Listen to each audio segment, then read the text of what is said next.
요즘 미용실 가는 게 가격 때문에 부담스럽다는 분들 정말 많으시죠?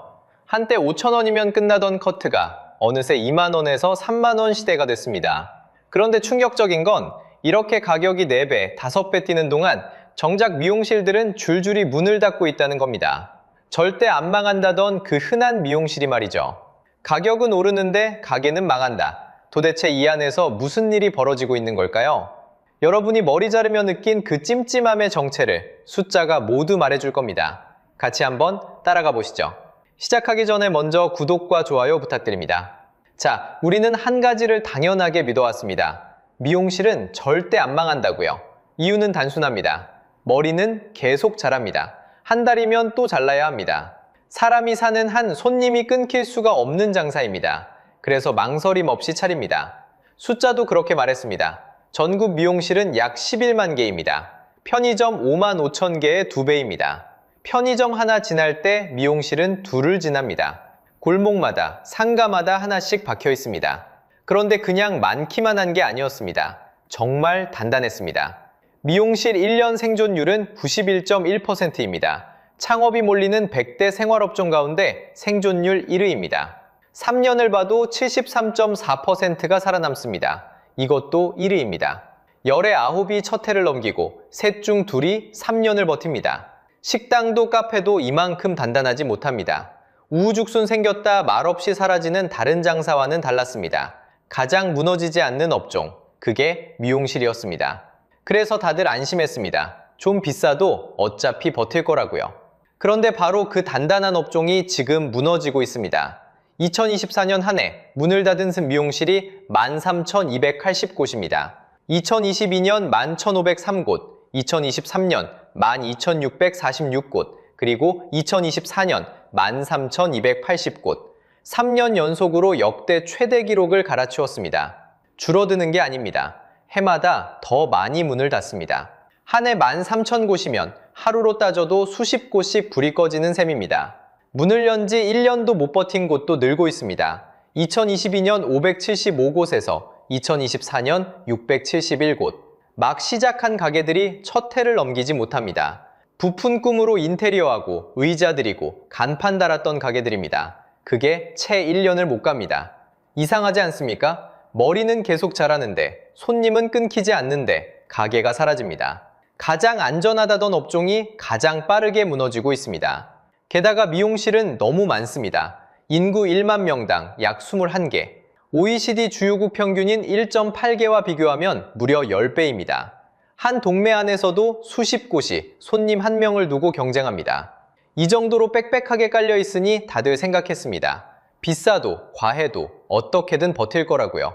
망한다는 건 상상도 못했습니다. 그런데 그 예상이 빗나갔습니다. 손님은 그대로인데 가게가 무너집니다. 가격은 4배, 5배 올랐는데 정작 가게는 망합니다. 도대체 이 안에서 무슨 일이 벌어지고 있는 걸까요? 첫 번째 근열부터 따라가 보겠습니다. 기억하십니까? 한때 커트는 5,000원이었습니다. 파마는 1만 원이면 충분했습니다. 동네 미용실 문턱은 낮았습니다. 그런데 지금은 어떻습니까? 2025년 8월 전국 성인 여성 커트 평균이 19,558원입니다. 거의 2만 원입니다. 5,000원짜리가 4배가 됐습니다. 머리 한 번 자르는데 점심값 2끼가 듭니다. 올라도 너무 빨리 올랐습니다. 5년 전엔 15,789원이었습니다. 그 사이 약 24% 뛰었습니다. 같은 기간 물가 상승률의 2배입니다. 머리값이 물가보다 2배 빨리 달린 겁니다. 여러분이 비싸졌다고 느낀 건 착각이 아니었습니다. 사는 동네에 따라 또 달라집니다. 인천은 평균 25,000원입니다. 전북은 15,200원입니다. 같은 커트인데 만원 가까이 차이가 납니다. 가위질은 똑같습니다. 그런데 어디서 자르느냐에 따라 밥값 한 끼가 왔다 갔다 합니다. 이쯤 되면 가격의 기준이 있긴 한 건지 의심이 듭니다. 그런데 진짜 분노는 가격표가 아닙니다. 영수증입니다. 한 손님은 6만원짜리 시술을 예약했습니다. 자리에 앉자 18만원짜리를 계속 권합니다. 거절해도 또 권합니다. 예약가의 3배입니다. 결국 마음이 불편해집니다. 또 다른 손님은 머리가 길다는 이유로 추가 요금을 들었습니다. 그 금액이 20만 원이었습니다. 길어서 더 받는다는 말, 거울 앞에 앉은 채로는 따지기 어렵습니다. 가운을 두른 손님은 약자입니다. 동의한 적도 없는 항목이 영수증에 덕지덕지 붙기도 합니다. 가격표엔 3만 원이라 적혀 있었습니다. 그런데 영수증엔 5만 원이 찍혀 나옵니다. 분명 보고 들어갔는데 나올 땐 다른 숫자입니다. 들어갈 때 가격과 나올 때 가격이 다른 가게, 이런 곳이 또 어디 있습니까? 왜 이런 일이 반복될까요? 가격이 보이지 않기 때문입니다. 2013년부터 5개 가격 표시제가 있었습니다. 가격을 밖에 붙이라는 제도입니다. 손님이 미리 보고 들어가라는 취지였습니다. 그런데 누군가 신고하지 않으면 단속이 안 됩니다. 붙이지 않아도, 다르게 붙여도 그냥 넘어갑니다. 있으나마나한 제도가 됐습니다. 결국 손님만 어둠 속에서 계산서를 받습니다. 뒤늦게 제도가 움직이기 시작했습니다. 보건복지부가 손을 댑니다. 세금과 재료비까지 다 포함한 최종 가격을 미리 붙이도록 의무화하는 방향입니다. 표시가와 실제 금액이 다르면 미리 알리게 하겠다는 겁니다. 이제야 손님 편에 서기 시작한 셈입니다. 그럼 원장이 폭리를 취하는 걸까요? 그렇게 단순한 문제가 아닙니다. 가격이 오르면 손님이 줄어듭니다. 손님이 줄면 매출이 줄어듭니다. 매출이 줄면 버티려고 또 가격을 올립니다. 그리고 손님은 더 떨어져 나갑니다. 한번 시작되면 멈추지 않습니다. 빠져나갈수록 더 빨려 들어가는 죽음의 소용돌이입니다. 원장도 알면서 빨려 들어갑니다. 그런데 손님을 쫓아낸 건 가격만이 아니었습니다. 비싼 돈을 냈으면 적어도 만족은 해야 합니다. 그런데 현실은 다릅니다. 소비자가 가장 많이 토로하는 분노가 바로 여기 있습니다. 비싼데 실력은 의심된다는 겁니다. 큰맘 먹고 2만 원, 3만 원을 냅니다. 그런데 거울 앞에 앉으면 한숨이 나옵니다. 원하던 머리가 아닙니다. 마음에 들지 않습니다. 돈은 2배, 3배로 올랐습니다. 그런데 결과에 대한 믿음은 그만큼 오르지 않았습니다. 이 간극이 분노가 됩니다. 여러분도 비슷한 경험이 있으실 겁니다. 사진까지 보여줬는데 전혀 다른 머리로 나옵니다. 잘못됐다고 말하기도 어렵습니다. 이미 가위는 다 지나간 뒤입니다. 돈을 더 냈는데 만족은 더 떨어집니다. 가격과 실력이 따로 노는 겁니다. 여기에 또 하나가 얹힙니다. 바로 예약제입니다. 요즘은 그냥 들어가면 안 되는 곳이 많아졌습니다. 예약하셨어요? 라는 말부터 듣습니다. 매장은 텅텅 비어 있습니다. 손님은 한 명도 없습니다. 그런데도 예약을 하라고 합니다. 예약 없이 들어가면 몰상식한 손님 취급을 받습니다. 특히 남성 손님이 등을 돌립니다. 남자 커트는 5분이면 끝납니다. 지나가다 생각나서 들르는 게 보통입니다. 그런데 그마저도 예약을 해야 합니다. 5분 자르겠다고 며칠 전부터 시간을 잡습니다. 그럴 바엔 안 가고 맙니다. 여기까지만 보면 미용실이 야박해 보입니다. 그런데 업주에게도 사정이 있습니다. 숫자를 보면 생각이 조금 달라집니다. 미용업계 예약부도, 그러니까 노쇼율이 하루 평균 19.2%입니다. 예약 손님 5명 중 1명이 말없이 안 옵니다. 그 빈자리는 그대로 손실입니다. 매장 한 곳이 하루에 날리는 돈이 약 16만 2천 원입니다. 한 달이면 수백만 원이 허공으로 사라집니다. 그래서 1인 미용실들이 예약금을 받기 시작했습니다. 노쇼를 막을 방법이 그것밖에 없었습니다. 그런데 소비자 입장에서는 또 다릅니다. 머리 한 번 자르는데 무슨 예약금이냐는 겁니다. 또 예약 강요라는 불만이 터집니다. 노쇼에 시달리는 업주와 예약 강요에 지친 손님, 두 분노가 같은 자리에서 부딪힙니다. 한쪽은 빈 의자를 보며 손해를 셉니다. 다른 한쪽은 문 앞에서 발길을 돌립니다. 누구 하나 나쁜 사람이 없습니다. 그런데 신뢰만 조용히 무너집니다. 그리고 신뢰가 무너지면 무서운 일이 벌어집니다. 한 번 실망한 손님은 따지지 않습니다. 항의하지도 않습니다. 그냥 조용히 떠납니다. 그리고 다시는 돌아오지 않습니다. 그래서 사람들은 조용히 결심합니다. 차라리 내가 자르고 말지. 처음엔 작은 반항이었습니다. 비싸도 어쩔 수 없으니 가던 곳. 그런데 손님들이 묻기 시작했습니다. 이걸 꼭 미용실에서 해야 하나? 답은 의외로 가까운 데 있었습니다. 새치 영색을 떠올려 보십시오. 흰머리 몇 가닥 가리겠다고 미용실에 가면 4만 원, 5만 원이 나갑니다. 그런데 집에서는 30분 5천 원이면 끝납니다. 거의 10배 차이입니다. 한번 이 계산을 해본 사람은 쉽게 잊지 못합니다. 5만 원 내고 새치 염색하지 마세요. 집에서 30분이면 충분합니다. 이런 말이 입에서 입으로 번졌습니다. 그리고 2025년 8월 결정적인 일이 벌어졌습니다. 다이소가 봉 고데기와 브러쉬 고데기를 내놨습니다. 가격은 각각 5,000원, 미용실 가격의 10분의 1도 안 되는 도구였습니다. 결과는 품절 대란이었습니다. 사람들은 줄을 서서 5,000원짜리 고데기를 집어갔습니다. 숫자가 모든 걸 말해줍니다. 같은 시기 다이소 미용가의 매출은 1년 전보다 6% 늘었습니다. 영생약은 20% 뛰었습니다. 가위와 영생약이 동시에 팔린다는 건 사람들이 자르고 물들이는 일을 직접 하기 시작했다는 뜻입니다.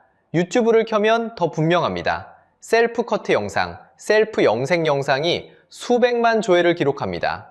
한때 미용실의 비밀이던 기술이 이제는 누구나 공짜로 배우는 정보가 됐습니다. 댓글창은 후기로 가득합니다. 처음엔 어설퍼지만 이제는 미용실에 안 간다는 사람, 아낀 돈으로 외식 한 번 더 했다는 사람, 미용실에 내던 돈이 화면 속 설명 하나로 사라진 겁니다. 여러분도 한 번쯤 검색해 보신 적 있을 겁니다. 여기까지는 통쾌한 이야기입니다. 비싼 값에 한 방 먹었던 소비자가 드디어 반격에 성공한 순간이니까요. 그런데 여기서 미용실의 진짜 위기가 시작됩니다. 이걸 잠깐 유행이라고 넘기면 안 됩니다. 집에서 머리를 손질하는 기계, 홈 뷰티 디바이스 시장을 보십시오. 2018년 5천억 원이던 시장이 2022년에는 1조 6천억 원이 됐습니다. 단 4년 만에 3배가 넘게 커진 겁니다. 한번 반짝하고 꺼지는 유행은 이렇게 잘하지 않습니다. 대기업도 이 흐름을 읽었습니다. 올리브영은 아예 셀프 뷰티라는 새 코너를 만들었습니다. 큰 회사는 손님이 잠깐 몰리는 곳에 코너를 만들지 않습니다. 오래갈 시장에만 자리를 깝니다. 그 큰 회사가 자리를 깔았다는 건 셀프 미용이 공식적인 시장이 됐다는 뜻입니다. 동네 미용실의 손님이 이제 대기업이 노리는 고객이 된 겁니다. 여기서 무서운 진실이 드러납니다. 손님은 미용실이 싫어서 떠난 게 아닙니다. 미용실 밖에서 머리를 해결하는 법을 배워버린 겁니다. 이 차이가 결정적입니다. 화가 나서 떠난 손님은 화가 풀리면 돌아옵니다. 그런데 더 싸고 편한 방법을 알아버린 손님은 다릅니다. 굳이 돌아올 이유가 없습니다. 한번 미용실 문을 나선 발걸음은 종처럼 다시 들어오지 않습니다. 그런데 지금까지 말씀드린 건 위기의 절반밖에 안 됩니다. 진짜 충격은 미용실 안에 있습니다. 가격은 4배, 5배 올랐습니다. 그런데 망하는 건 미용실입니다. 도대체 그 돈은 다 어디로 간 걸까요? 여기서 소름 돋는 숫자가 나옵니다. 미용실 원장의 한 달 영업이익 300만 원도 못 버는 곳이 67.7%입니다. 10곳 중 7곳이 그렇습니다. 혼자 운영하는 1인 샵은 69.9%까지 올라갑니다. 전국 미용실의 67%는 연매출 5천만 원도 안 됩니다. 한 달로 나누면 400만 원 남집. 가게 임대료 내고 재료 사면 남는 게 없습니다. 비싼데 남는 게 없습니다. 이상하지 않습니까? 돈은 어디론가 새고 있었습니다. 첫 번째는 사람입니다. 머리를 감겨주는 스텝. 이분들 시급이 최저임금의 72%입니다. 최저임금조차 못 받는 미용실이 94%였습니다. 10곳 중 9곳이 위반입니다. 그러니 누가 스텝을 하려 하겠습니까? 사람이 안 옵니다. 원장은 결국 혼자 일합니다. 1인 샵이 늘어나는 진짜 이유입니다. 디자이너도 사정은 다르지 않습니다. 대부분 직원이 아닙니다. 동업이라는 이름의 프리랜서입니다. 자기가 번 매출의 절반을 가게에 냅니다. 4대 보험은 없습니다. 손목이 나가고 관절이 망가집니다. 그렇게 일하다 결국 떠납니다. 원장도, 디자이너도, 손님도 모두가 피해자였습니다. 아무도 웃지 못하는 구조였습니다. 그런데 이 무너지는 시장에 충격적인 손님이 찾아옵니다. 2025년 9월 미국 자본이 한국 미용실에 들어왔습니다. 이름은 블랙스톤, 세계 최대급 사모펀드입니다. 주노 헤어의 지분 70% 이상을 인수했습니다. 회사 가치는 8천억으로 매겨졌습니다.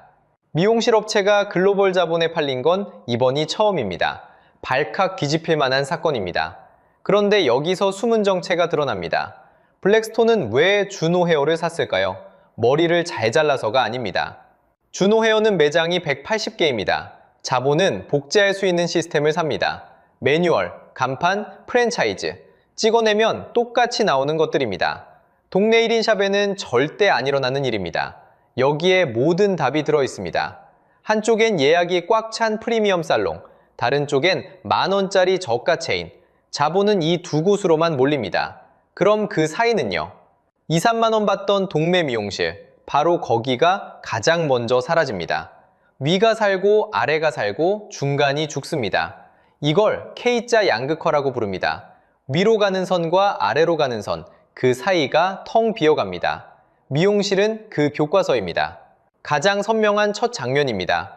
동네 미용실은 그냥 가게가 아니었습니다. 머리만 자르는 곳이 아니었습니다. 내 얼굴을 기억해주던 곳, 안부를 묻던 동네 사랑방이었습니다. 그 사랑방이 지금 사라지고 있습니다. 그리고 이건 미용실만의 이야기가 아닙니다. 중간이 무너지는 K자, 그 한가운데 동네 미용실이 있었습니다. 그런데 여기서 한 가지 떠올려 보셔야 합니다. 동네 미용실이 사라진다는 건 단순히 가게 하나가 문을 닫는 게 아닙니다. 나를 알아보던 사람이 한 명 사라지는 겁니다. 내 머릿결을 기억하고 몇 달 만에 와도 안부를 묻던 사람, 10년을 다닌 단골집, 그 자리가 비는 겁니다. 그리고 그 빈자리는 다시 채워지지 않습니다. 이게 미용실만의 이야기일까요? 숫자가 모든 걸 말해줍니다. 2024년 폐업을 신고한 사업자는 100만 8천여 명. 통계를 집계하기 시작한 뒤 처음으로 100만을 넘었습니다. 서울 송파구 인구가 약 65만 명입니다. 그보다 훨씬 많은 사람이 한 해에 가게 문을 닫았습니다. 새로 창업한 가게와 비교하면 더 선명합니다. 폐업률은 2020년 60.6%였습니다. 2024년에는 85.2%까지 올랐습니다. 10곳이 문을 열 때 8곳 넘게 문을 닫는 시대입니다. 이건 미용실에만 닫힌 일이 아닙니다. 소매업 폐업률이 16.78%, 음식점이 15.82%, 동네 슈퍼, 자주 가던 식당, 우리가 매일 들르는 가게들입니다.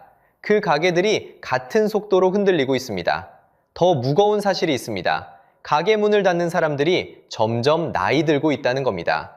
60세 이상 개인 사업자 비중은 2011년 18.4%에서 2024년 32.9%로 늘었습니다. 이제 폐업은 한 사람의 노후가 통째로 무너지는 일이 됐습니다. 전문가들은 말합니다. 이건 잠깐의 경기 부진이 아니라고, 구조가 통째로 바뀌는 전환기라고. 인구가 줄고 소비가 바뀌고 모든 게 온라인으로 옮겨가는 흐름, 그 큰 물결이 미용실에서 가장 먼저 보였을 뿐입니다. 중간이 사라진다는 신호, 그건 미용실에만 오는 게 아닙니다. 내 직업에도, 내 동네에도, 내 노후에도 닿고 있습니다.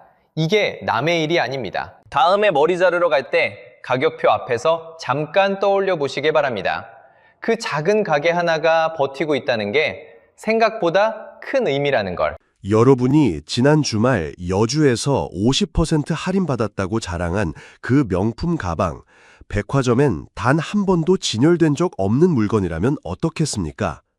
신세계 여주 한 곳만 작년 매출 7,950억 원, 연 1,000만 명이 다녀가는 한국 1위 아울렛입니다. 그런데 미국에서는 똑같은 구조에 무려 5천만 달러, 우리 돈으로 660억 원이 넘는 손해배상 판결이 나왔는데요. 여러분이 빨간 할인 스티커를 보며 느꼈던 그 짜릿한 성취감이 사실은 정교하게 계산된 함정이었다면 지금 당장 옷장 어디부터 열어보시겠습니까? 오늘 아울렛 업계가 절대 알려주고 싶지 않은 진실을 낱낱이 파헤쳐 보겠습니다. 여러분, 우리가 알고 있는 아울렛의 정의는 단순합니다. 백화점에서 미처 못 판 시즌 지난 재고를 모아 헐값에 처분하는 것. 그래서 운이 좋으면 명품 가방을 반값에 집어올 수 있는 곳. 다들 그렇게 알고 계셨을 겁니다. 빨간 가격표 앞에서 짜릿했던 순간도 그래서였습니다. 그런데 여기서 산수가 맞지 않습니다.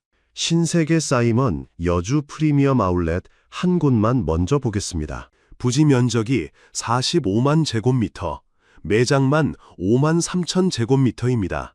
평수로는 13만 7천 평, 아시아 최대 규모 아울렛이에요. 연간 방문객 1,000만 명, 작년 한 해 매출만 7,950억 원입니다. 국내 1위 점포 하나가 그렇습니다. 그리고 이건 시작도 아닙니다. 숫자가 모든 걸 말해줍니다. 롯데, 신세계, 현대, 빅3가 운영하는 아울렛 점포는 전국 35곳. 작년 한 해 동안 이 35개 점포가 올린 매출이 무려 8조 9,920억 원입니다. 올해 2025년 전망치는 9조 4,368억 원, 10조 원 시대가 코앞입니다. 자, 이게 다 백화점에서 모판 재고로 채워진다고요? 말이 되지 않습니다. 그 말이 사실이라면 한국 백화점은 매년 9조 원어치 명품을 팔지 못한 채 창고에 쌓아둔다는 얘긴데요. 그런 백화점이 어떻게 버티겠습니까? 애초에 9조 원어치 재고가 한 해 사이에 발생할 수 있는 규모도 아닙니다. 백화점 명품 매장에 가보신 분들은 아실 겁니다. 시즌이 끝나도 매대가 비는 일이 거의 없습니다. 그럼 그 거대한 매장들은 도대체 무엇으로 채워지고 있는 걸까요? 답은 명품 시장 구조에 있습니다. 글로벌 컨설팅 회사 베인앤컴퍼니가 이탈리아 명품협회 알타감마와 함께 펴낸 2025년 보고서를 보면 충격적인 수치가 나옵니다. 전 세계 명품 매출의 35에서 40%가 아울렛을 포함한 할인 채널에서 발생하고 있다는 겁니다. 이게 무슨 뜻이겠습니까? 명품 브랜드들에게 아울렛은 더 이상 재고 처리장이 아닙니다. 본업으로 굴리는 정식 수익 채널입니다. 처음부터 아울렛에 보낼 작정으로 만든 물건이 그 거대한 매장들을 채우고 있다는 뜻인데요. 그리고 그 한복판에 우리가 있습니다. 모건 스탠리 조사 결과 한국인 1인당 명품 소비액은 325달러, 세계 1위입니다. 미국도, 일본도, 중국도 아닙니다. 우리가 1위입니다. 이게 남의 나라 이야기가 아닙니다. 이 거대한 매장들을 채우고 있는 그 진짜 정체, 그게 오늘 영상의 핵심입니다. 그리고 그 정체를 알면 여러분은 집에 가서 옷장부터 뒤지고 싶어질 겁니다. 그 거대한 매장을 채우는 진짜 정체, 충격적인 정체가 바로 이겁니다. 업계에는 이미 정식 용어가 있습니다. Made for Outlet, 줄여서 MFO, 혹은 Made for Factory, MFF라고도 부르는데요. 이름 그대로입니다. 백화점에서 안 팔린 재고가 흘러온 게 아니라 처음부터 아울렛에서 팔려고 따로 만든 물건. 백화점 진열대엔 단 한 번도 올라간 적 없는 별도 생산 라인입니다. 같은 공장에서 만든 것도 아닙니다. 라인이 다르고 자재 발주서가 다르고 검수 기준이 다른 완전히 별개의 제품군이에요. 자동차로 비유하면 이렇습니다. 같은 자동차 회사가 만든 플래그십 세단과 염가형 모델. 겉모습은 비슷합니다. 로고도 같고 휠 디자인도 닮았어요. 그런데 보닛을 열면 엔진이 다르고 시트를 누르면 가죽 등급이 다릅니다. 아울렛에 깔린 그 명품 가방이 바로 그 염가형 라인입니다. 껍데기는 같은 명품 로고, 속은 다른 물건이라는 뜻이죠. 여기서 숫자가 모든 걸 말해줍니다. 가장 충격적인 수치는 이겁니다. 코치 자사 공식 발표. 자기네 아울렛 상품의 85%가 Made for Factory. 캐리어로 유명한 투미도 85%, 언더아머는 75%, 칠드런스 플레이스 80%, 아메리칸 이글 75%, 베베 65%. 미국 브랜드들이 자기 입으로 밝힌 숫자가 이 정도입니다. 그러니까 여러분이 아울렛에서 손에 든 가방 10개 중 8, 9개는 처음부터 그 가격에 팔리려고 만들어진 물건이라는 얘기예요. 흥미로운 발레가 하나 있는데요. 룰루레몬은 0%입니다. 아울렛 전용 라인을 아예 만들지 않고 정말 안 팔린 재고만 풀어요. 그래서 룰루레몬 아울렛은 매장이 작고 물건도 듬성듬성합니다. 진짜 잉여 재고만 팔면 그렇게밖에 안 채워진다는 뜻이죠. 거꾸로 말하면 매장이 크고 색상별, 사이즈별로 풍성한 그 아울렛은 다 메이드 포 아울렛으로 채워졌다고 봐도 무리가 없습니다. 이 문제가 얼마나 심각했는지 2014년 미국 의원 4명이 직접 움직였습니다. 휘트하우스 블루맨 설마키 상원 의원, 그리고 애쇼 하원 의원이 FTC, 미국 연방거래위원회에 공식 조사 요청서를 보냈는데요. 아울렛에 깔린 가짜 정가 표시가 소비자를 기만한다. 정식으로 조사해달라. 그런데 FTC가 어떻게 했을까요? 짧은 소비자 안내 블로그 하나 올리고 끝났습니다. 가이드라인 개정도 없고 실제 단속도 없었어요. 그래서 그 사이 미국 아울렛은 더 커졌고 그 모델이 바다를 건너 한국에 그대로 들어왔습니다. 자, 여기서 이런 의문이 드실 겁니다. 근데 같은 명품 로고 붙은 거 아닌가요? 그게 진짜 그렇게 다른가요? 다릅니다. 시리얼 넘버 한 글자, 태그 점 하나로 완전히 다른 물건입니다. 디자인은 비슷하게 흉내냈는데 가죽이 다르고 봉제가 다르고 지퍼가 다른 사실상 별개의 상품이에요. 그런데 이게 남의 나라 이야기가 아닙니다. 한국 빅3 아울렛 35개 점포가 매년 9조 원어치를 판다고 했죠. 그 9조 원 안에 백화점에서 진짜로 못 판 재고가 얼마나 들어있을까요? 코치 85%, 투미 85%라는 공식 수치를 그대로 한국 매장에 대입해보세요. 여러분이 지난주 여주에서 50% 할인 스티커를 보고 들어올린 그 가방. 백화점 정품일 확률보다 아울렛 전용 라인일 확률이 압도적으로 높습니다. 같은 브랜드, 같은 색깔, 거의 같은 모양인데도 그건 백화점 매장 근처에도 가본 적 없는 별개의 물건이라는 얘기죠. 우리는 그걸 모르고 그저 빨간 할인 스티커만 보고 카드를 긁었습니다. 이제부터 그 차이를 가죽 한 장 한 장까지 뜯어서 보여드립니다. 여러분, 옷장에 있는 그 명품, 지금부터 알려드리는 3가지로 5분 안에 진짜인지 가려낼 수 있습니다. 여러분, 옷장에 있는 그 명품, 지금부터 알려드리는 3가지로 5분 안에 진짜인지 가려낼 수 있습니다. 약속드린 그 방법, 지금 바로 풀어드립니다. 첫째, 가죽입니다. 백화점 메인 라인은 풀그레인 레더, 그러니까 천연 가죽 표면을 그대로 살린 가죽을 씁니다. 시간이 지날수록 손때가 묻고 빛깔이 깊어지는 그 파티나 그게 진짜 가죽의 증거예요. 그런데 아울렛 라인은 코렉티드 그레인 레더를 씁니다. 표면을 사포로 박박 갈아낸 다음 인공 코팅을 입히고 무늬를 찍어 만드는 가죽이에요. 한마디로 가죽 위에 페인트를 두껍게 칠한 것입니다. 균일하게는 보이는데 가장 강한 섬유층이 사포질로 다 깎여 나가서 내구성이 약합니다. 5년간은 가방이 2년 만에 표면이 들뜨고 갈라지는 이유가 여기 있어요. 가방 안쪽을 손톱으로 살짝 긁어보세요. 진짜 풀그레이는 자연스러운 결이 살아있지만 코렉티드 그레이는 매끄러운 코팅막이 먼저 닿습니다. 둘째, 봉제입니다. 숫자가 모든 걸 말해줍니다. 백화점 메인 라인은 1인치당 바늘땀이 12개에서 15개, 그런데 아울렛 전용 라인은 8개에서 10개로 뚝 떨어집니다. 바늘땀이 적다는 건 같은 길이의 옷에 들어가는 실과 시간이 적다는 뜻이에요. 패턴 정렬도 어긋납니다. 체크 무늬 코트의 주머니와 몸판 무늬가 살짝 어긋나 있다면 그건 원단을 효율적으로 잘라 쓰느라 무늬 맞추기를 포기했다는 신호입니다. 백화점 메인 라인에서는 절대 나갈 수 없는 마감이에요. 셋째, 부자재입니다.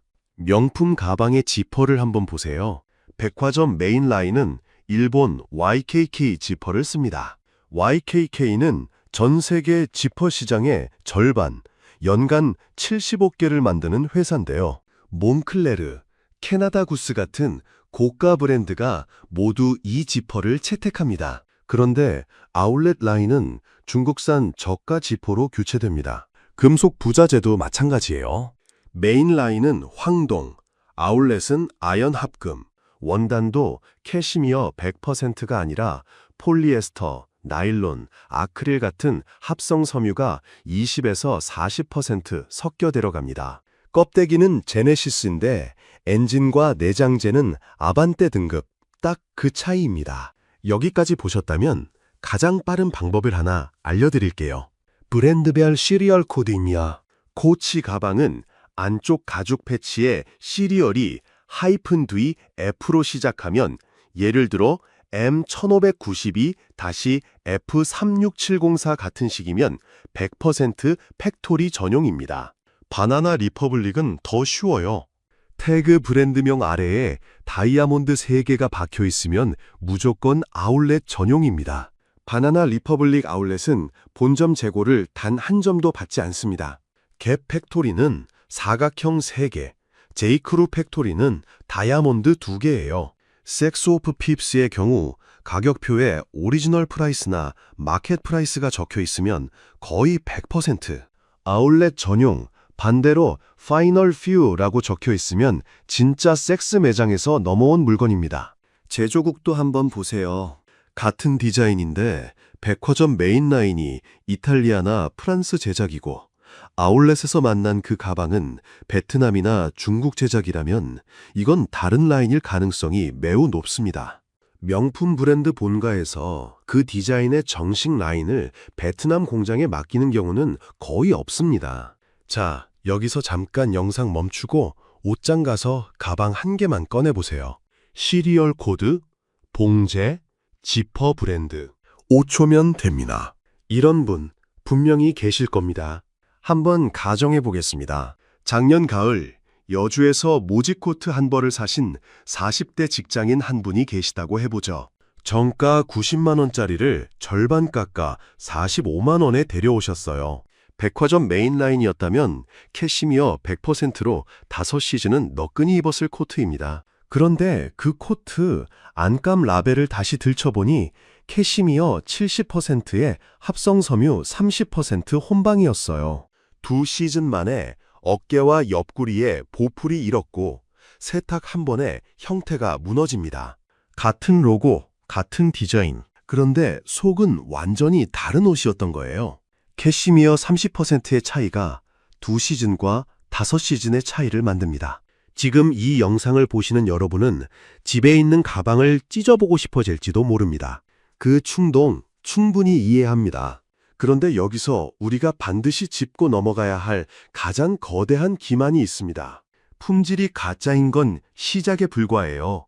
진짜 충격은 가격표 그 자체입니다. 그런데 여기서 우리가 반드시 짚고 넘어가야 할 가장 거대한 기만이 있습니다. 품질이 가짜인 건 시작에 불과해요. 진짜 충격은 가격표 그 자체입니다. 여러분이 빨간 태그에서 본 그 정가 150만 원이라고 인쇄된 그 숫자, 그 가방이 한국 어느 백화점에서 단 한 번이라도 150만 원에 팔린 적이 있을까요? 없습니다. 단 한 번도 없습니다. 업계에서는 이걸 참조 가격, 영어로는 유령 가격이라고 부르는데요. 말 그대로 실제 하지 않는 가격을 태그에 박아두는 관행입니다. 숫자가 모든 걸 말해줍니다. 가방 한 개에 공장 출고 원가가 18만에서 22만 원 사이. 그런데 매장 판매가는 52만 5천 원.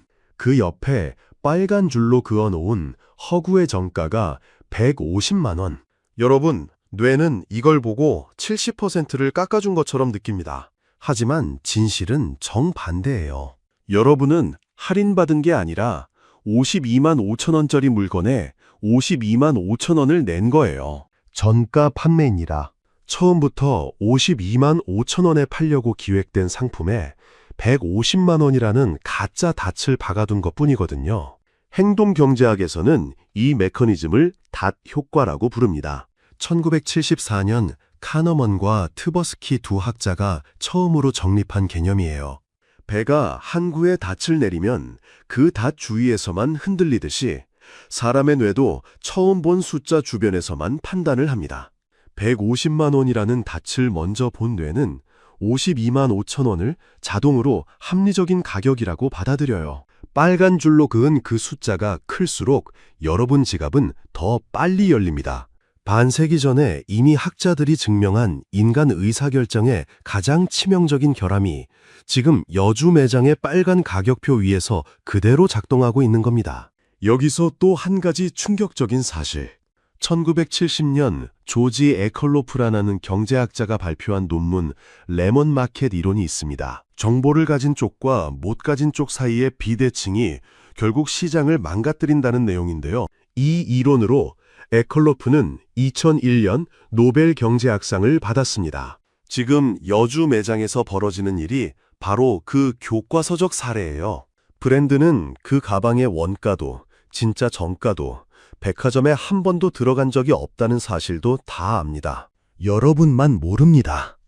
당신은 브랜드가 가장 좋아하는 호구입니다. 그래서 이런 질문 나오죠. 이거 사기 아닙니까? 법적으로 문제 없나요? 정답부터 말씀드리면 미국은 문제 있다고 봤습니다.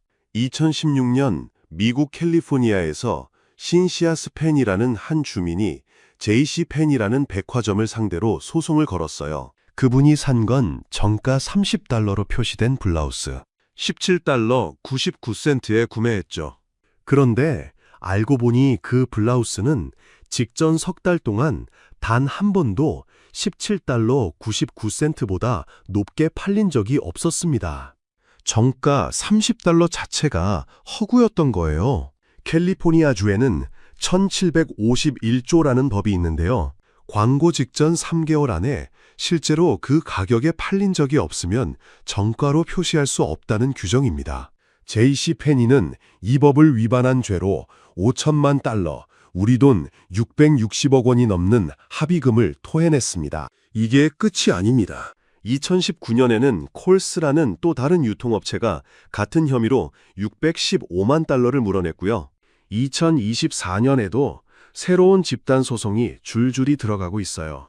이게 남의 나라 이야기가 아닙니다. 한국에도 표시광고법이라는 법이 분명히 있습니다. 한 번도 팔린 적 없는 가짜 정가를 비교 기준으로 쓰면 부당 표시 광고로 처벌받게 돼 있어요. 그런데 처벌이 뭐냐? 공정거래위원회의 시정명령, 그리고 매출액의 2% 이내 과징금, 그게 전부입니다. 미국은 한 사건에 660억 원을 응징하는데 한국은 시정명령 한 장으로 끝나는 셈인데요. 벌금이 이익보다 작으면 단속이 무슨 의미가 있겠습니까? 차라리 걸리고 다시 영업하는 게 남는 장사라는 계산이 써버리는 구조예요. 결국 한국 소비자를 지켜주는 마지막 방어선은 법도 공정위도 아닙니다. 여러분이 직접 가진 안목, 그것뿐입니다. 그렇다면 이 거대한 매트릭스에서 우리는 어떻게 빠져나와야 할까요? 마지막으로 다음 주말 여주 가시기 전에 반드시 기억해야 할 5가지를 정리해드립니다. 자, 그렇다면 이 거대한 매트릭스에서 우리는 어떻게 빠져나와야 할까요? 마지막으로 다음 주말 여주 가시기 전에 반드시 기억해야 할 5가지를 정리해드리겠습니다. 아울렛 매장은 결국 쓰레기 더미 속에 숨어있는 보석을 찾는 게임인데요. 이 5가지만 손에 쥐고 가시면 보석은 보석대로 골라내고 함정은 함정대로 피해가실 수 있습니다. 첫째, 완벽한 진열을 의심하세요. 색상도 사이즈도 풀로 갖춰진 행거, 같은 디자인이 여러 개 쌓여있는 진열대. 이건 거의 100% 아울렛 전용 신호입니다. 진짜 백화점 재고는 운 좋게 한 점만 남은 우연한 흔적으로 구석에 박혀 있습니다. 둘째, 태그를 뒤집어 식별 코드를 5초 안에 확인하세요. 코치 시리얼은 하이픈 뒤 F로 시작하면 팩토리 전용입니다. 버나나 리퍼블릭은 태그 브랜드명 아래 다이아몬드 3개, 갭 팩토리는 사각형 3개, J 크루는 다이아몬드 2개. 외워두시면 매장 입구에서 카드를 꺼내기 전에 이미 정체가 보입니다. 셋째, 클리어런스와 구석을 공략하세요. 매장 입구에 화려한 메인 진열대는 신상 아울렛 전용으로만 깔립니다. 진짜 백화점 재고는 구석 클리어런스 행거에 한두 점만 묻혀 있어요. 넷째, 로고 과시 디자인을 피하세요. 아울렛 전용 라인은 명품 로고를 특에 박은 디자인이 유난히 많습니다. 백화점 메인 라인은 오히려 로고를 절제합니다. 다섯째, 제조국 표기를 보세요. 메인 라인이 이탈리아 프랑스인 브랜드인데 같은 디자인이 베트남, 중국 제작이라면 다른 라인일 가능성이 매우 높습니다. 그런데 여기서 한 가지 질문이 남으실 겁니다. 백화점 정품도 메이드 인 차이나, 베트남 적지 않은데요. 맞습니다. 적지 않습니다. 그러나 차이는 표기된 국가 이름이 아니라 디자인과 소재 사양, 그리고 품질 관리 기준에 있습니다. 메인 라인은 라인 자체가 분리되어 있고 사용하는 가죽 등급부터 봉제 SPI, 부자재까지 별도 기준으로 검수가 돌아갑니다. 같은 공장에서 만들었더라도 같은 물건이 아니라는 뜻입니다. 정리하면 이렇습니다.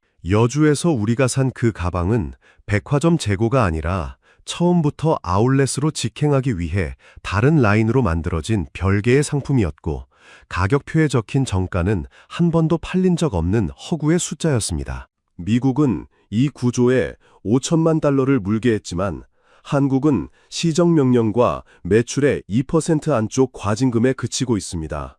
그래서 여러분, 오늘부터 옷장을 채우는 기준이 퍼센트가 아니라 퀄리티가 되길 바랍니다. 진정한 명품은 가격표가 아니라 물건의 본질을 꿰뚫어보는 여러분의 안목입니다. 정보를 먼저 아는 쪽이 이기는 구조라면 지금 이 영상을 끝까지 본 여러분은 이미 한 발 앞선 겁니다. 다음 주말 여주 가시기 전에 이 영상 한 번 더 보고 가세요. 그리고 댓글로 오늘 옷장에서 발견한 결과를 꼭 알려주시기 바랍니다. 구독과 좋아요는 다음 충격적인 진실을 더 빨리 만나는 길입니다.